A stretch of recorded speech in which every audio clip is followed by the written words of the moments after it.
Every Friday night, someone in my family turns into a creature. It's been happening every week ever since I turned 15. After midnight, the first person to come downstairs transforms. It always comes for me. I'm the closest person since I stay in the single bedroom downstairs. Everyone else stays in the rest of the rooms upstairs. The first night it happened, I was scrolling on my phone past midnight, taking a break after finishing my homework. I heard my mom's footsteps come down the stairs but didn't give it much attention. Around this time, it wasn't unusual for her to get a cup of water or clean up things left on the kitchen table. I heard the clink of her cup and the flow of water. Next, a moment of silence, and then another clink when she put the cup down. Then, her footsteps suddenly quickened into a flurry of pitter-patters. Like someone flipped a switch, she was suddenly walking faster than humanly possible. Towards me. I dropped my phone. My mind scrambled to react. Her figure emerged from the door.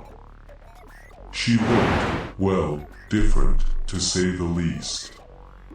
Her limbs stretched out on either side of her body, making her arms and legs equal length. The nails on her fingertips elongated to look like claws. Running on all fours, her hair was in thin, long strands, and was black, which differed from its usual brown color. Her back bent in an unnatural way where you can see her spine and shoulder blades pop out when she walked, like the way a lion or a tiger looks when they move. She looked like she was made out of skin and bones, making her regular clothes sagged off of her impossibly skinny new form. I opened my mouth to scream. She lunged at me. The moment she grabbed me, I went still. Pain seared down my arm. My mom, or whatever she turned into, stepped back to analyze me. It took me a second to figure out I wasn't frozen in fear, but just frozen. I couldn't move my body, no matter how much I tried. My mind was panicked, but my body couldn't express it, nor could I cry. The creature walked out of the room. I didn't start moving again until a full 24 hours later. I couldn't eat or sleep, I was just frozen in time. The entirety of Saturday, my family lived on without me. In the afternoon, my sister walked into my room where I still sat. Help me, I thought. Please tell me what is happening. Instead, she turned towards my empty desk chair, greeting me and asking a question. After a moment, she responded to an answer like I was there. I wasn't sure what they were seeing, but it's clear that they were seeing and living with another me living my life for me. When I was released on Sunday a little after midnight, I tried asking my parents about the situation. They told me to stop making up stories. There were large gashes on my arm where the creature had grabbed me. I still have scars there. My family acts like it's always been there. Over the next few days, I stationed myself near my bedroom door every night, listening closely to every little movement after 12. I came to learn that this only happened on Friday nights and anyone in my family could turn into the creature, not just my mom. The solution to this problem was to simply lock the bedroom door when the time came.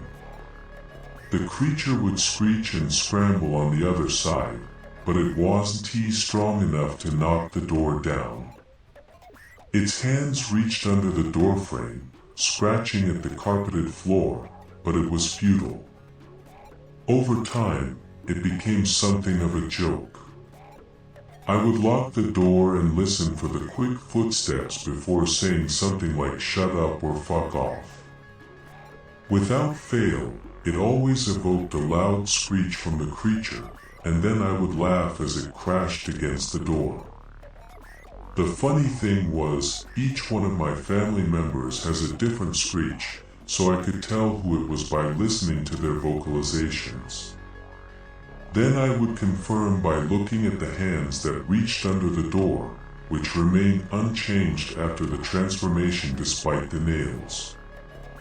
This did have downsides though.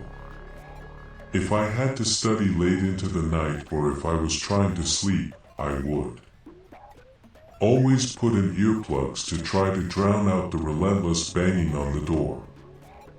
I got used to it eventually, but it was difficult to adjust. Now, I've finally graduated from high school and am on my way to college.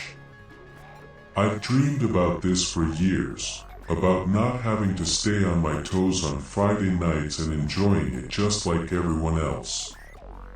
I met my roommate Emily a few days ago. Everyone was moving into the dorms since school was starting soon. We clicked right away, becoming best friends like we have known each other for years.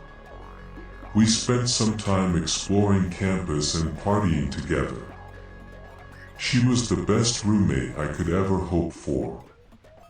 But everything changed. The day passed like normal. I spent the morning meeting new people in school events and then hanging out with Emily. After nightfall, we went downtown to get dinner and raced each other to the arcade. I haven't had this much fun on the weekends for a long time, too focused on studies to do so. Eventually, I went back to the dorms, Emily close behind me. It was well past midnight. We both prepared for bed. After scrolling on my phone for a few minutes, I laid down to sleep, only to hear scrambling beside me. I turned to see what was going on. My roommate was stationed in the farthest corner of the room, hands grabbing the walls for stability, looking at me with a terrified expression. "What are you?" I was immediately confused. We had spent the entire day together, and I didn't understand what she was asking me. Then I noticed the long gashes on her arms. Realization stabbed me like a knife. The Emily that I had been with the entire day was not the real Emily. In fact, it was the Emily that was put into my mind. Just like the way my sister saw another me.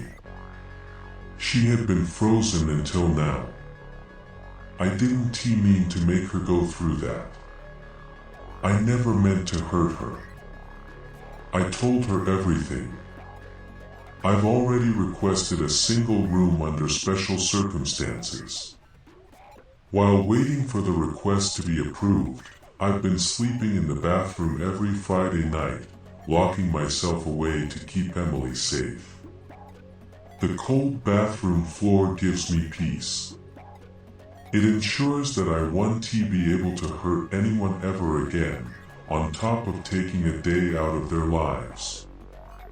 I'm sure I won't be able to live a normal life now. Maybe it's better if I'm locked up forever.